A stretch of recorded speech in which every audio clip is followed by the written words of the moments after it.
7:08 de la mañana y estamos en una de las terrazas de la Asamblea Legislativa, bueno, muy cerca del Poder Judicial, que esta mañana a las 9 la Corte Plena se reúne para decidir si la reforma fiscal afecta su funcionamiento.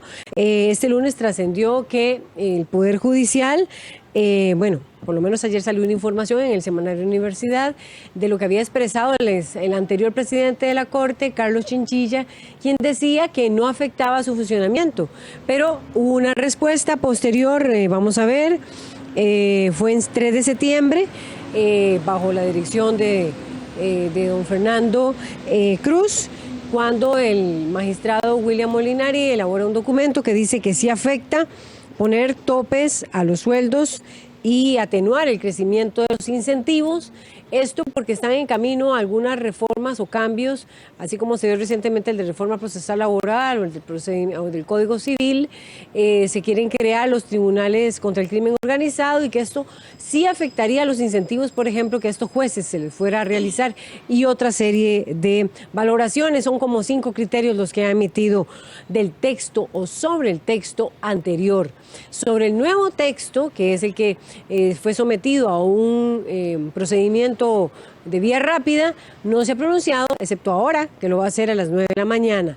Hay una atención enorme sobre la Corte, hay una manifestación que ya viene en camino, también por otro lado, desde el aeropuerto, de docentes. Se van a concentrar varios de los gremios de las organizaciones sindicales ahí en las afueras de la Plaza de la Justicia, más bien en las afueras del Poder Judicial. Es decir, todo va a estar enfocado allí y por supuesto conectado con lo que suceda, con lo que suceda allá, porque el tema, el impacto que va a tener ese criterio de la Corte Plena de los 22 magistrados. Esta mañana nos acompañan los diputados Eduardo Cruzan, de Restauración Nacional, Pablo Heriberto Abarca, de la Unidad Social Cristiana, Luis Fernando Chacón, del Partido Liberación Nacional, y Enrique Sánchez, del Partido Acción Ciudadana. A todos, bienvenidos, y más bien los micrófonos son de ustedes, porque ¿qué tanto va a impactar? Ya le voy a pasar el micrófono, don Pablo. ¿Qué tanto va a impactar esta reforma en la ruta del proyecto de reforma fiscal, finalmente? ¿Qué dice Eduardo Cruzan? Buenos días. Bueno, muy buenos días a toda la teleaudiencia. Hace más o menos unos 2 meses y medio, rozando los 3 meses, este servidor dijo en una radioemisora, en un programa donde estuvimos el jefe de fracción de Liberación Nacional, Carlos Ricardo Benavides, don Víctor Morales del PAC, estuvo Erwin Macís de la Unidad, en una mesa de trabajo, y este servidor dijo que el proyecto requería 38 votos desde ese momento por el capítulo 3 y el capítulo 4, por el tema de empleo público y por regla fiscal. Incluso me parece que el informe de la Dirección Jurídica del Poder Judicial introduce inclusive un elemento nuevo, porque en la primera consulta habían dicho que se incidía directamente en el funcionamiento y la organización del Poder Judicial requiere una mayoría calificada. Ahora en este informe utiliza un término nuevo, autogobierno, refiriéndose a la independencia del Poder Judicial. Yo como abogado y sin analizar la situación fiscal del país, que reconozco que es seria, sin verlo desde ese punto de vista, viéndolo desde un punto de vista objetivo, como abogado que soy, yo sí creo que incide directamente en el funcionamiento del Poder Judicial. ¿Por qué? Por varias razones. Los incentivos salariales del Poder Judicial tienen un régimen especial. Y es hasta peligroso, le voy a decir por qué. Querer equiparar el Poder Judicial con los otros funcionarios públicos no es correcto. Los jueces tienen una función muy delicada y muy sensible. En otros países donde se ha hecho esa equiparación y se ha establecido un régimen de aumento salarial a los jueces igual al del resto de los funcionarios públicos, los salarios de los jueces se han mantenido bajos y eso se ha prestado para corrupción. Los jueces, por el tipo de función que hacen, deben tener una serie de ventajas que los aleje de la corrupción. Entonces, a mí me parece que inclusive la metodología como los jueces se envían a prepararse, que el plan incide sobre todos esos programas. Entonces, me parece que sí incide directamente y que requerirá 38 votos. Ahora, quiero agregar lo siguiente. Yo he oído decir a varios diputados que si requiere 38 votos, lo votamos en segundo debate con 38 votos. Perdónenme, están totalmente equivocados. El 208 bis es un procedimiento establecido para votarse con mayorías absolutas. O sea, mitad más uno de voto. No está diseñado para votarse con 38 votos. Si se requiere 38 votos, el 208 bis se torna inaplicable. Y así lo dice la Sala Constitucional en la votación del pacto fiscal de Checo. Lo dice expresamente. Pero 208 bis lo dice clara y categóricamente. Entonces, eso significaría que si el Poder Judicial dice que se opone al proyecto y que requiere 38 votos, el proyecto murió. Ok, permítame un momentito, don Fernando. ¿Reacciones? En el orden que ustedes quieran. Si Pablo Heriberto ya quiere hablar, si don Fernando ya quiere hablar. Gracias. Muy buenos días, muchos buenos días a toda la audiencia, compañeros, doña Laura. Vamos a ver, no coincido en varios aspectos, pero en primer lugar, lo que la Constitución establece es que si afecta un proyecto de ley el funcionamiento y la organización del Poder Judicial, mayoría calificada. Se refiere el funcionamiento y la organización a la labor jurisdiccional de la Sala Constitucional, no a la labor administrativa o salarial que está establecido de acuerdo con la Constitución por el mismo Servicio Civil. Es decir, el Servicio Civil es el encargado de la regulación de las relaciones laborales entre el Estado y los servidores públicos, no el gobierno central y los servidores públicos. Se refiere al Estado, es decir, a todos los poderes de la República. Entonces, no habría una afectación en cuanto a funcionamiento y organización en lo que se refiere a ese artículo constitucional. Hay una afectación en lo que se refiere a su régimen de pluses salariales, es correcto, pero eso no debería ser razón suficiente para que la Corte califique esta votación, porque es potestad del Servicio Civil o del Estado establecer un ordenamiento diferente en el régimen salarial, ¿verdad? Que de por sí, desde hace mucho tiempo venimos hablando de la necesidad de ir mejorándolo, adaptándolo, actualizándolo y corrigiendo varias injusticias que existen dentro del régimen de servicio público. En segundo lugar, creo que el tema de los salarios deberíamos evaluarlo en función de la competencia que los jueces pueden tener para decidir, es correcto, puede ser para decidir trabajar en lo privado o trabajar en lo público, pero lo que a mí me aleja de la corrupción son mis principios y las leyes, no cuánto voy a ganar de salario. Además ya están más arriba, de todas maneras. Además no hay ninguna, no perder ninguno de los derechos adquiridos al día de hoy. Los derechos que tienen todas las personas que trabajan en el Poder Judicial al día de hoy se mantienen exactamente iguales como establece el mismo proyecto de ley. Hay una corrección a futuro para actualizar ese régimen a futuro, pero no hay una pérdida de derechos adquiridos por ninguno de los funcionarios.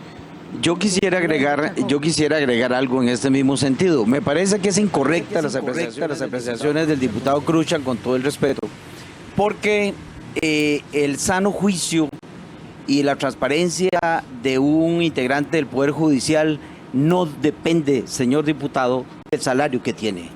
Depende del deber de probidad que lo debe resguardar. Y además el Poder Judicial históricamente ha tenido una serie de privilegios que lo han distanciado del resto de los funcionarios públicos. Cuando nosotros vemos que el presidente de la Corte Suprema de Justicia, sin anualidades, parte de un salario de 9.800.000 colones, los costarricenses deben de imaginarse que él trabaja para otro país que no es Costa Rica, sin anualidades. Este monto es sin anualidades. Y el don Fernando Cruz tiene 17 años de funcionar como magistrado de la Corte. Yo quisiera saber si eso es un privilegio o no es un privilegio. Y si esos 9 millones dependen de la probidad o no de un magistrado de la República. Lo que pretende la reforma es ponerle un alto al crecimiento de estos salarios y decir, después de 25 salarios base, ningún salario de Costa Rica puede crecer más de 6.600.000 colones. Lo que le estamos diciendo a Costa Rica es confianza para que tengan confianza en su gobierno. Y estamos diciendo, usted no va a crecer más de 6.600.000. No, yo quiero decir esto porque usted lo enfocó por ese lado, pero quiero retomarlo al otro tema. No requiere 38 votos a criterio de este diputado, porque el 167 es muy claro de que si afecta el proceso de generación de justicia y la sustanciación del ser de la Corte Suprema, entonces sí requiere de 38 votos. Pero en este caso no está afectando en nada el proceso de justicia de la Corte. Y yo creo que la Corte Suprema de Justicia y la Sala Constitucional tendrán el día de hoy sobre sus hombros la responsabilidad más alta de los últimos años para que Costa Rica pueda seguir siendo un país de justicia y de paz y de progreso.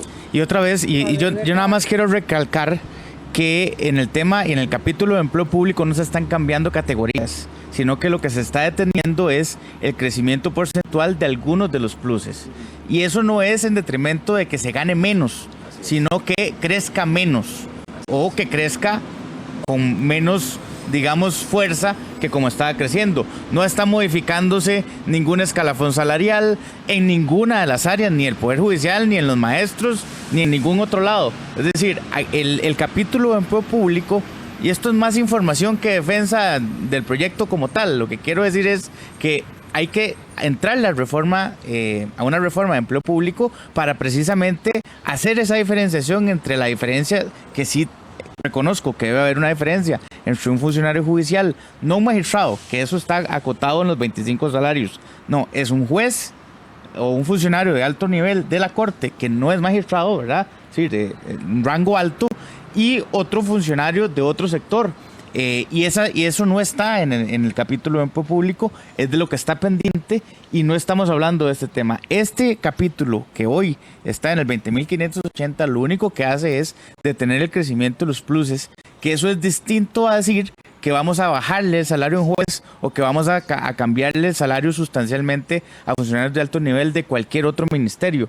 Yo creo que esa diferencia, digamos, de concepto es sustancial para determinar. Ahora, el 38 votos, necesario o no, me parece que no afecta el 208 bis aplicado.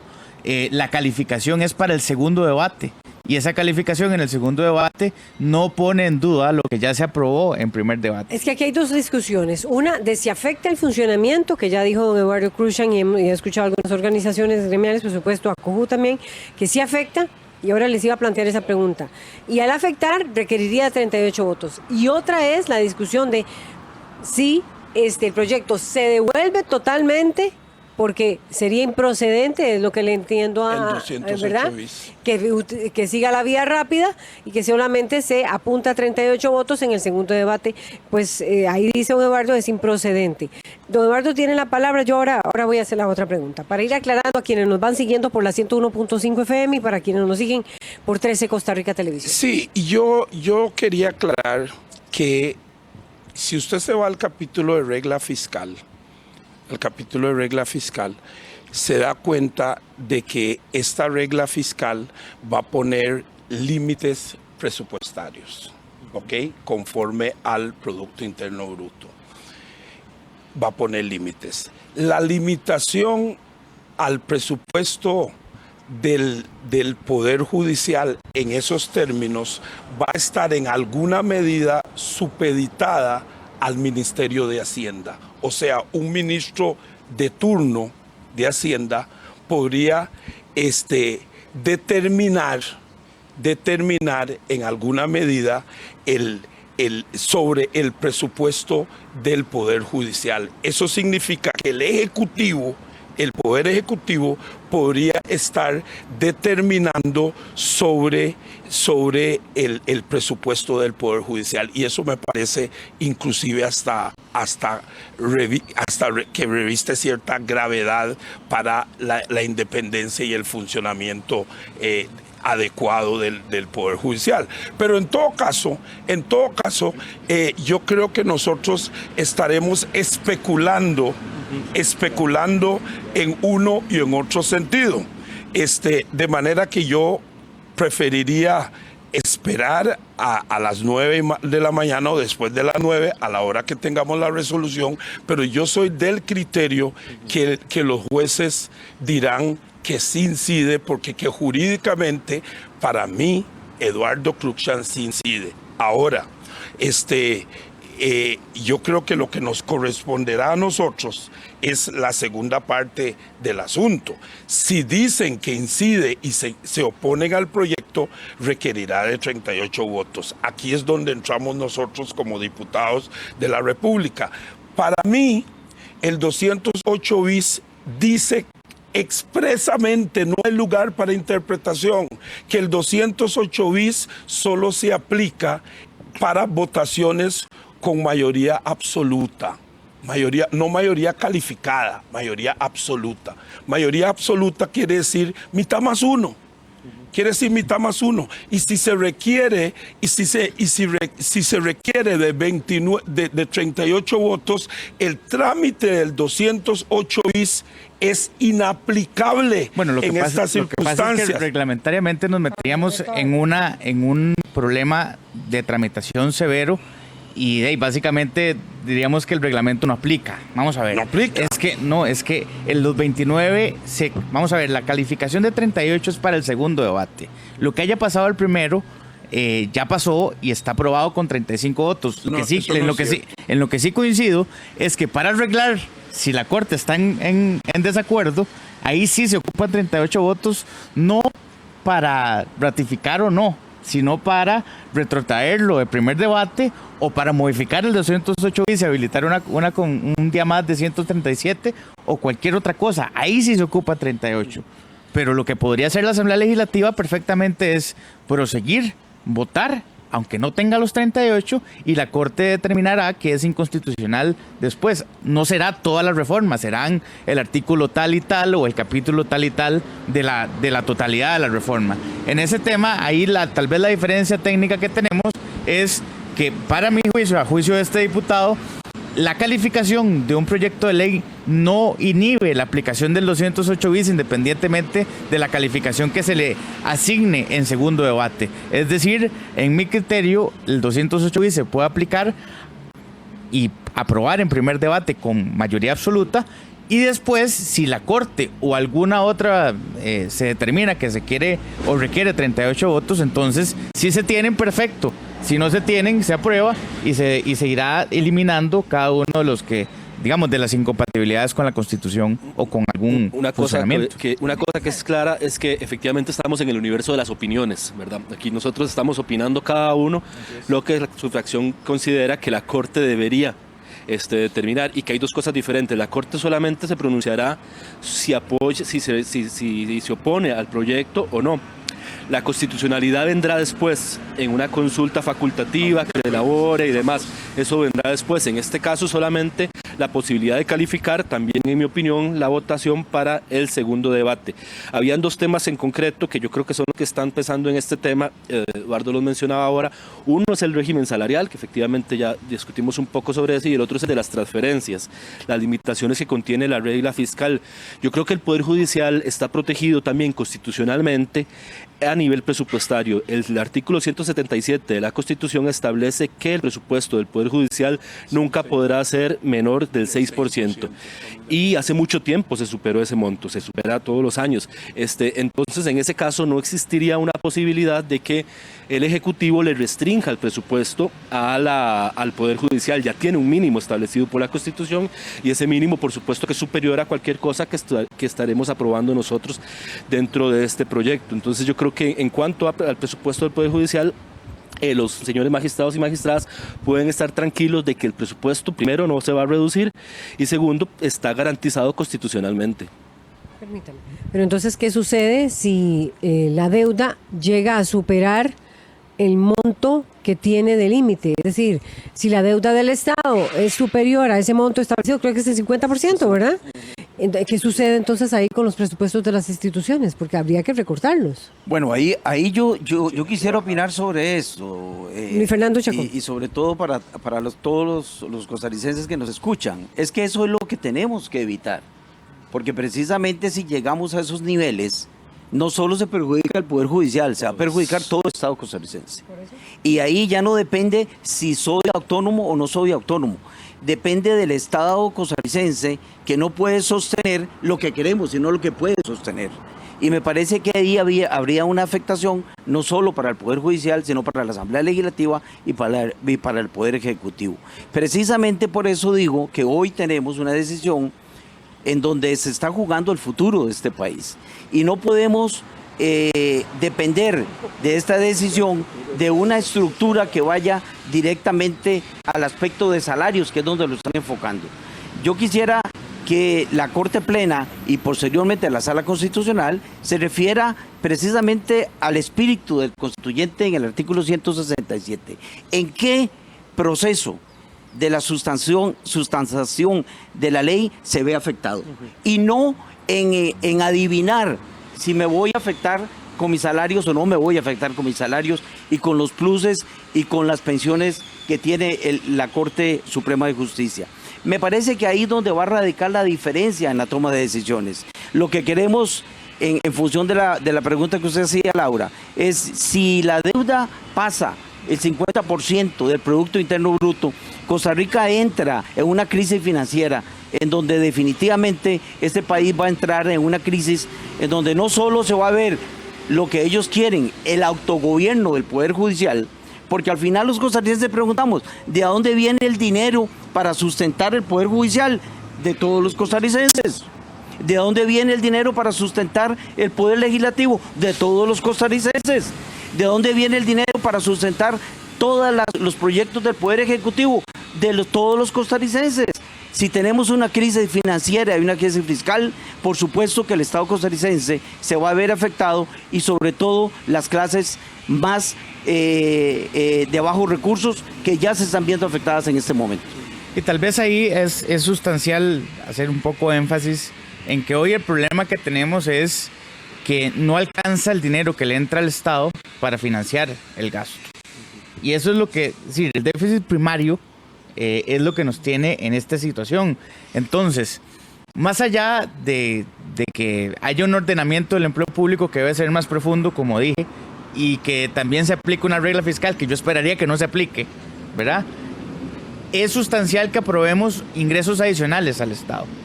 ¿Cuáles son? Bueno, pudo haber sido mejor este proyecto, sí, sustancialmente.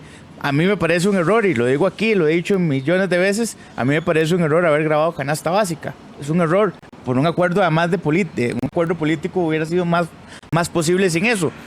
Pero independientemente de eso, el tema es que hoy, si no hay ingresos adicionales, vamos a tener un problema de aplicar esa regla, aunque no esté la regla. Porque entonces cuando no hay plata, no va a haber plata para nadie. Y entonces el recorte va a ser en automático, porque de ahí simplemente, aunque no haya ley, no hay plata. Entonces es diferente y más grave el tema. No sé si don Eduardo Cruzan quiere referirse, porque tengo una pregunta yo. Bueno, hay unos aspectos que yo quisiera preguntar. Por ejemplo, ya sabemos que el 53.2% del presupuesto se financia con deuda. Tenemos claro eso. Sin embargo, las transferencias automáticas o de ley que se le hacen a las instituciones, no hay seguimiento y en todas las instituciones esas transferencias están subejecutadas hasta el extremo que pueden ahorrar durante 3 años consecutivos para hacer obras hasta suntuosos. Entonces yo pregunto, muchas de esas instituciones que hoy reciben transferencias y que las ahorran, ¿sabe lo que hacen con esas transferencias? Muchos de ellos compran los mismos bonos del Estado, las transferencias. Entonces aquí se habla de deudas en el orden, se hablan de la deuda externa en el orden del 53.2% del presupuesto. Yo pregunto, ¿cuántos costarricenses sabemos quiénes son nuestros acreedores? ¿Cuánto se deben? ¿A qué plazo están esos créditos? ¿Cuándo se cancelarán esos créditos? Solo nos dicen, debemos el 53.2% del presupuesto. Pero yo le pregunto a cualquiera de ustedes, los diputados, ¿quiénes son los acreedores del Estado costarricense? Eso se sabe solo si se llega al gobierno. ¿Cuánto se deben? ¿Cuándo vencen esos préstamos? ¿Estaremos pagando como sucedió en Ecuador, que el presidente de Ecuador se dio cuenta que en automático estaban pagando deudas que ya habían sido canceladas? Pregunto, ¿cuántos préstamos tiene el Estado costarricense? ¿Cuántos? Yo creo que todo eso es información pública, sería cuestión de solicitar ese detalle a Hacienda, pero en todo caso una de las ventajas que tiene el proyecto en relación con las transferencias... Pero simplemente seguimos financiando con deuda y ya se ha reconocido aquí que el plan fiscal simplemente es para generar confianza en los mercados internacionales para ir a seguirnos endeudando más. Una de las Son ventajas temas que tiene, que hay que tratar, Eduardo, y tratarlos con seriedad. Es que precisamente la regla o la derogación de algunas leyes que existían de transferencias o de destinos específicos le da la ventaja al Estado de poder dirigir los recursos sin reducir presupuestos, pero con criterios de oportunidad, de priorización, de cumplimiento de objetivos, no en automático como ocurre con estas transferencias, donde terminan en muchos casos generando superávit. Bueno, yo tenía una moción en el segundo día de mociones y la reiteré, pero después nos enteramos que tenía un pequeño problema técnico y después lo puedo decir, pero digamos, yo sí creo que los superávit libres deben de recogerse. Y yo sí creo que las utilidades por única vez de las empresas del Estado deberían aplicarse a pagar deuda. Claro. Bueno, entonces los invito a que presentemos un proyecto de ley para poder habilitar eso. Pero eso es un tema distinto, Eduardo. Esos son temas adicionales. Porque es que, es decir, yo creo que la discusión aquí debe versar en que es urgente meter más recursos y después ordenar la casa, o a paralelo ordenar la casa. Sí, yo también desconfío de todas esas cosas que usted dice, pero no puede ser esa justificación para no arreglar un problema de déficit primario. Por alguna razón fue porque alguien se la comió en confites, o porque la malversó, o porque la tiene guardada en una gaveta. Ese es otro tema. Pero el tema hoy es que la realidad del estado financiero del Estado está en rojo y tenemos que resolver de alguna manera. Todos los demás adicionales, acciones, las acciones adicionales que podamos meterle para facilitarlo y que al plazo, va lo que voy a decir, en 3 años estemos pensando en un proyecto de ley para bajar el IVA, ¿verdad? Porque ya está ordenada las finanzas públicas, bueno, ahí perfecto. Pero ese no es el tema. El tema ahora es que necesitamos resolver y no caer en un default, de no caer en deberle a los acreedores, y eso sí sería grave, porque entonces lo que va a ocasionar es una subida o una competencia en las tasas de interés para captar dinero más caro, Eso implicará una subida de las tasas de interés de los bancos a los pequeños y medianos productores, encareciendo los productos de la gente, que es más caro que gravar la canasta básica, que es más caro además que cualquier otro gravamen que se les ocurra. Vean, la gente está opinando sobre el tema y ya entiendo que haya interés de hablar otros temas relacionados con la reforma fiscal. De hecho, la pregunta que tenía estaba relacionada con la consulta que se está haciendo ante la Corte y la gente está opinando, así que ustedes han generado comentarios que algunos son interrogantes también. Vamos a ver. César dice lo siguiente. Comenta lo siguiente: los valores y la ética de las personas no se deben medir por el valor de un salario. Eso dice César. Ok. Rafael Rivas Duca, basta con negociar un préstamo de corto plazo y en paralelo negociar un verdadero plan fiscal en el que todos contribuyamos. Es falso que se acabara el mundo si se corrige el combo fiscal. Esteban Mora dice: ¿quién dijo que un salario garantiza que no haya corrupción? ¿Existe correlación directa entre un salario bajo y la corrupción? ¿Por qué los jueces son más propensos a ceder ante la corrupción? Krushan utiliza argumentos simplistas. Eso dice Esteban Mora. ¿Argumentos qué? Simplistas. Ana Céspedes dice: la Corte Suprema de Justicia es juez y parte, y esto es ilegal. Y Pablo Morales dice: el combo fiscal debilita la atención que los juzgados de violencia doméstica hacen en la madrugada y que funciona a partir del complemento salarial de disponibilidad. Eso está diciendo Pablo Morales y esos son los comentarios que se han generado. No se están eliminando tampoco ninguno de esos beneficios actuales a los funcionarios del Poder Judicial, es decir que entonces ahora va a debilitarse la atención de violencia doméstica es por decirlo menos, seguir asustando, ¿verdad? Seguir generando temores alrededor de un proyecto de ley con falsedades que no son así, que no tienen nada que ver con el contenido del proyecto de ley. Exclusivamente sobre lo de la Corte, a mí me gustaría tocar un tema concreto que fue la respuesta que dio unos magistrados del Tribunal Supremo de Elecciones a la misma consulta que le hizo. ¿Qué hace el Tribunal Supremo de Elecciones? Responde que no afecta sus funciones y que en el caso del régimen de empleo público del capítulo 3 no se van a pronunciar por evitar cometer un conflicto con el deber de probidad. Es decir, me parece que es una respuesta ejemplarizante y es por ahí donde la Corte yo creo que debería también atenderlo. Es decir, si llegamos a tener la claridad de que en cuanto a la función jurisdiccional de la Corte no hay ninguna afectación, en cuanto a lo que sí hay afectación, que es el régimen salarial, no deberían pronunciarse por respeto a su deber de probidad. Okay. Eduardo Krushan.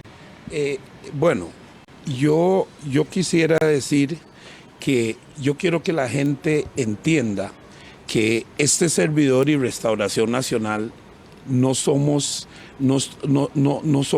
ignorantes ni mucho menos de la situación fiscal que atraviesa el país. Y tan no lo somos que en un primer momento aportamos los 14 votos para impulsar el 208 bis. O sea, estábamos montados en el tren del plan fiscal, en ese tren. Arrancamos en ese tren casi 52 diputados. Pero algunos no tuvimos la oportunidad ni siquiera de bajarnos del tren. Nos tiraron del tren. Los tiraron del tren y con un agravante, como dice don Carlos Avendaño, nos tiraron del tren y quieren que pagamos el pasaje. O sea, nos han quitado los pulmones y quieren que respiremos. Entonces nos bajaron del tren. Nosotros vimos que el texto original no tenía rostro humano, que tenía una serie de aspectos que atenta contra los más vulnerables y nosotros quisimos darle ese rostro humano al plan fiscal. Sin embargo, nuestras 29 peticiones que fueron sometidos a Hacienda, perdóneme, fueron rechazadas y de ahí que dijimos que nos tiraron del tren. Ese plan fiscal hoy tendría 50 votos, de 50 diputados, los 14 diputados de Restauración estaríamos en el plan. Pero fuimos desoídos, se manejó por otro lado, porque yo soy el único aquí que estuvo en esa comisión, el manejo del procedimiento durante la comisión fue no apegado al reglamento. Tan es así que yo le digo que si nosotros presentamos una consulta de constitucionalidad sometiendo el procedimiento al rigor de la Sala Constitucional, yo no sé qué. ¿Y lo van a hacer? Yo no sé qué sucedería. Yo no sé qué sucedería con el plan. Como duda, No sé qué sucedería con el plan, porque se hizo, imagínense una consulta, las consultas institucionales a posteriori de la aprobación del primer debate, cuando se debe hacer con anterioridad. Eso no es necesariamente así. Bueno, yo le voy a decir algo. Usted no puede hacer una consulta sobre un texto que no está final. Hay un dictamen, hay un dictamen de servicios técnicos. Hay un dictamen de servicios. Imagínese usted, diputado, perdone, todavía estábamos discutiendo mociones de reiteración y mociones de revisión. Bueno. ¿Cómo va a consultar usted un texto que no es final? Bueno, don Fernando, con todo respeto, servicios técnicos de esta Asamblea Legislativa, que es el criterio en derecho parlamentario más especial. No es vinculante. Yo no he dicho que es vinculante. No es vinculante. Más especializado de este país en materia parlamentaria. Se ha equivocado muchas veces. Bueno, es que todos nos equivocamos, solo el Altísimo no se equivoca, así es que eso que me está diciendo no es nada nuevo, pero lo que pasa es que cuando conviene, los diputados le creen a servicios técnicos y cuando el dictamen no es favorable, la tiene el plenario legislativo. No estoy diciendo. Esa es la facultad que nos dio el pueblo soberano a nosotros. Entiéndame, don Fernando, yo soy abogado, sé que no es vinculante. Si no le decimos a servicios técnicos que legisle. Don Fernando, ese no es el punto. Claro que es el punto. Eso que usted está diciendo, perdóneme, ese no es el punto.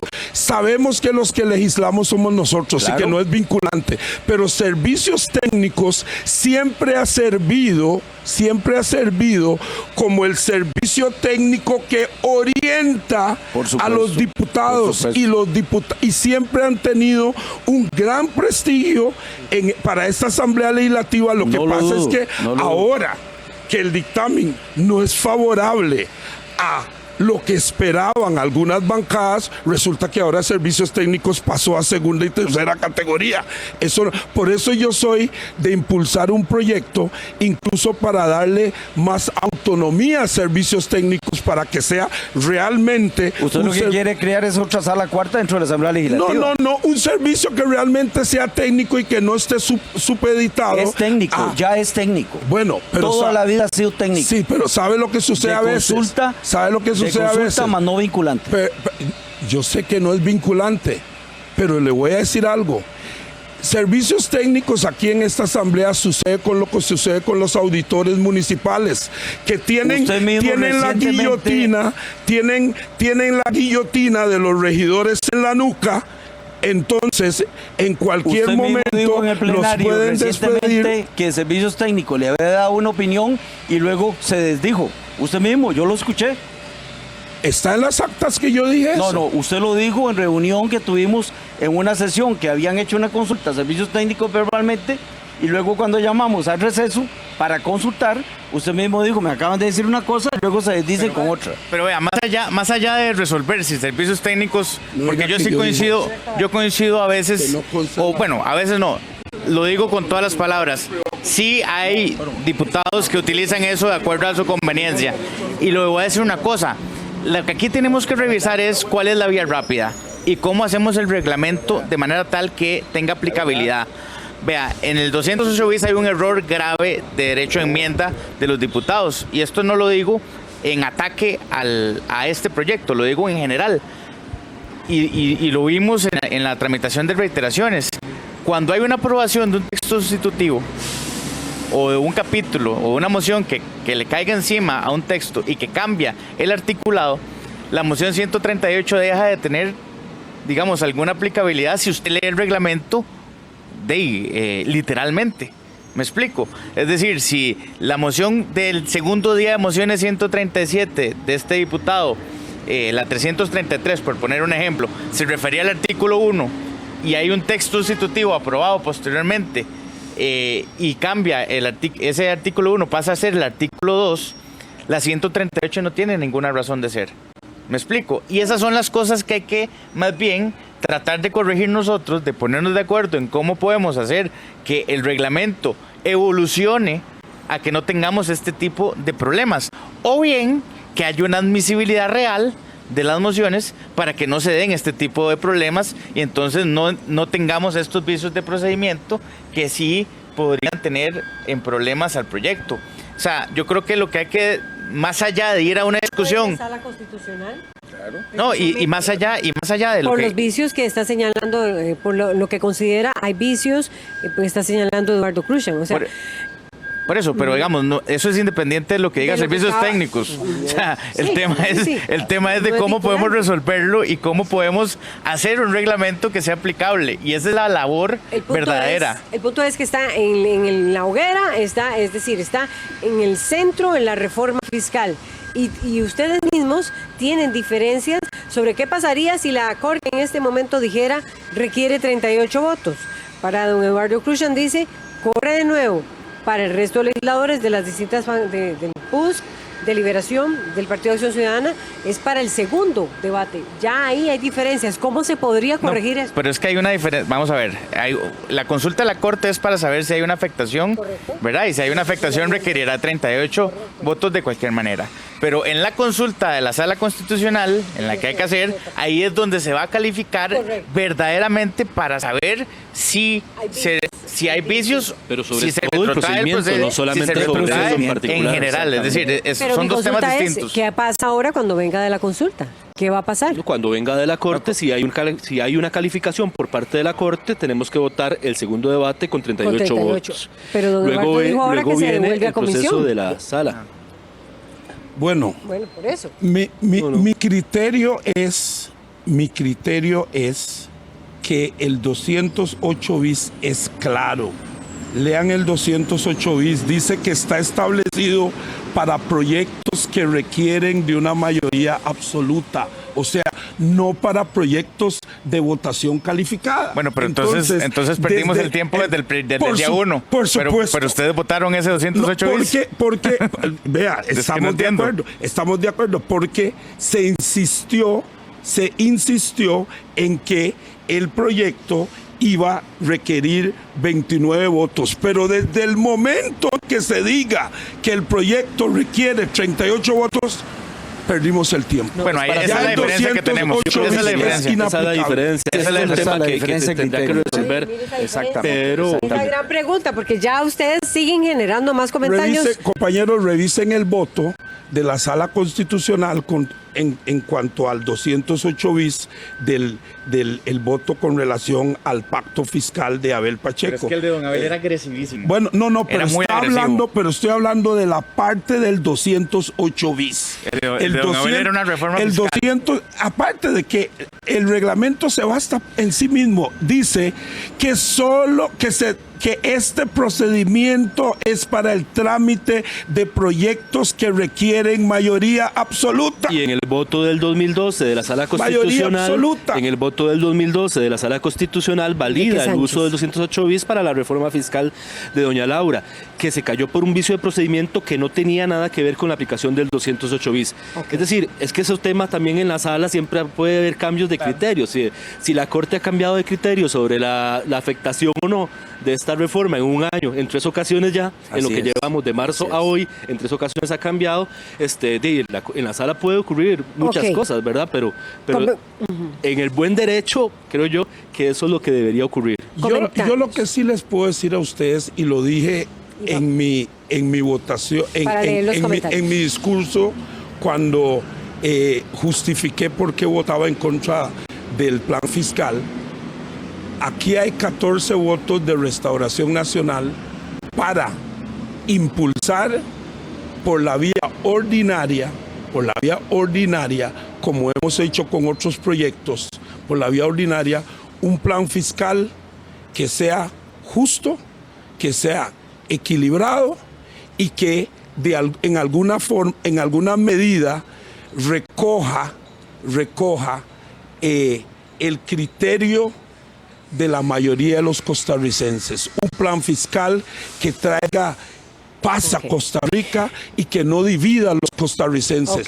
Mañana, cuando quieran, nosotros le ponemos los votos para iniciar de inmediato un nuevo proyecto fiscal. Bien. Que traiga paz a todos los costarricenses y que resuelva el problema fiscal del país. Ya quiere hablar don Fernando, sí. Pero deme un minuto, de Liberación Nacional. Ana Céspedes dice lo siguiente: no sabemos qué pagamos ni qué debemos, estamos ayudando y aceptando a ciegas. Eso dice Ana Céspedes. Philander Prendas dice: la venta de un banco del Estado reduce el déficit primario en buena medida. Marianela dice: con el argumento del diputado Krushan, también es justificado el enganche médico por su labor delicada y sensible o los pluses de las universidades, y decir que es para alejarlos de la corrupción es una desfachatez. No puedo creer que lo utilice de justificación. Eso dice Marianela. Carlos Vargas: siempre que se interpreta una ley que se debe analizar los motivos para crearla, y no creo que independencia presupuestaria y beneficios abusivos haya sido la razón de dar autonomía a los poderes. Si hay buenos profesionales en el Poder Judicial, lo sabremos hoy. Bien, estos son parte ya de los comentarios. Nos quedan como 3 minutos. Muy importante, Laura, cerrando, si usted me permite decir algo. Porque yo quedo con dudas de qué va a pasar entonces con el pronunciamiento de la sala. Es que tal vez no hemos diferenciado bien las dos cosas. Sí. Digo, de la sala, de la Corte Plena. De la Corte Plena cuando venga la... Y otra cosa de la sala. Eso está claro, pero me refiero ahora que la Corte se pronuncie cuando llegue aquí. Porque aquí hay dos criterios. Cuando llegue aquí, usted podría votarlo. Cuando llegue aquí, y si la sala se opone, usted puede votarlo y después se caen en la sala constitucional lo que no esté apegado o lo que la sala considere que es incompatible. Es decir, esto no detiene el problema. Ahí la diferencia que tenemos con don Eduardo, ¿verdad? Pero me parece a mí que lo que diga la Corte es una calificación solo del funcionamiento de la Corte, no del proyecto en general.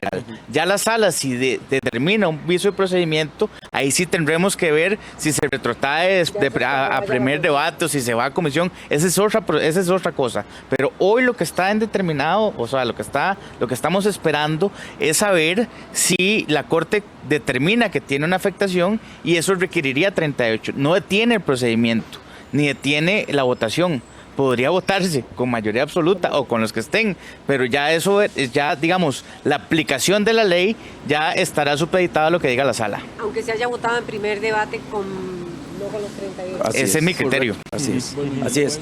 Yo quisiera decir algo a todos los costarricenses, y es que el mejor rostro humano que puede tener un país es evitar un default financiero. Ese es el mejor rostro humano que nosotros podemos decirle a los costarricenses.